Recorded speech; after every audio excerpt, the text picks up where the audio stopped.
I promise you this is so far from anything that you've ever been to. And now,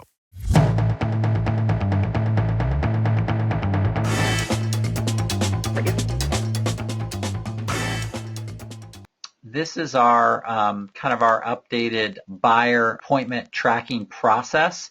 And again, I don't want to get too bogged down here. I don't want this to become confusing or anything for anybody. But in the simplest, clearest terms, I want everybody to know that when a buyer agent on our team sets an appointment, that's a monumental deal. That's a big deal. That's like getting a listing, right, appointment. It's the same kind of celebration that goes around that we got somebody to say, yes, somebody's going to listen to our buyer presentation. Somebody's going to sit with us. And so we celebrate that in a big way. And we want to, of course, track that. Everybody knows how important it is around tracking. So the way we're tracking it is they're filling out a sheet. We call them the yellow sheets. And it's either they're doing it interactive, on electronically, or they're doing it handwritten. So they've got people doing it both ways. And they're taking that buyer information sheet. They are emailing it to that address. And so everybody in our leadership group knows now that this monumental, this super positive event has happened. We've got a listing appointment. We've got, not a listing, but now on the buy side, we've got a buyer appointment. And so they're filling out this buyer information sheet. So this needs to be, again, a big deal within all our organizations. This is a big deal within our company. This is our buyer information sheet. You guys, again, have access to all of this. But the buyer information sheet gets filled out, and then from a process standpoint, it's getting emailed over. At that point, it's going into our appointment tracker, which we have a sales admin do that. They're entering that information into the sales tracker.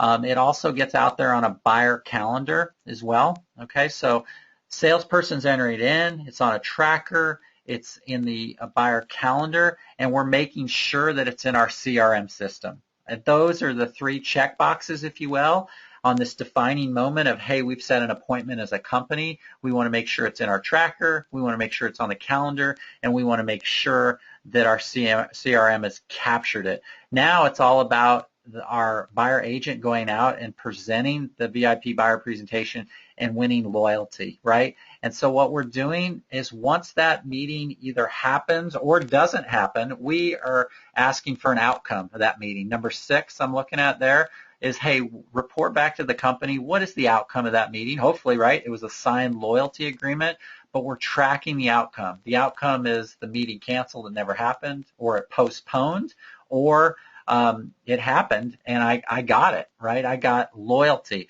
And then we're tracking those loyalty agreements. And that's where the real, of course, celebration is in those loyalty agreements. Of course, preceding the written contract is the ultimate celebration with the close. So this year we have created a cadence around set, met, and signed. Set, met, and signed. Set, met, and signed is the cadence that we have created this year, and we are communicating that as consistently as we can, whether that be in sales meetings, whether that be in emails. But that's the mantra on the buyer side of our business right now: is how many are we setting, how many are we meeting with, and how many are we signing.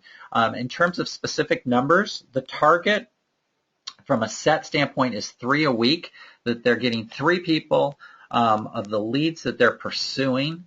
3 people are saying, yes, I will meet with you, and they're giving a confirmed location and a time and a date. So that's the target on the set side. On the met side, as far as it relates to completed meeting, like this actually happened, is 2. So for every 3 we set, the expectation is 2 would happen. And then from a signed standpoint, we're looking for, we're running about 90%, I would say, that we're getting signed. So basically we're looking for 2 in a perfect math world, right? It's going to be about about 90%.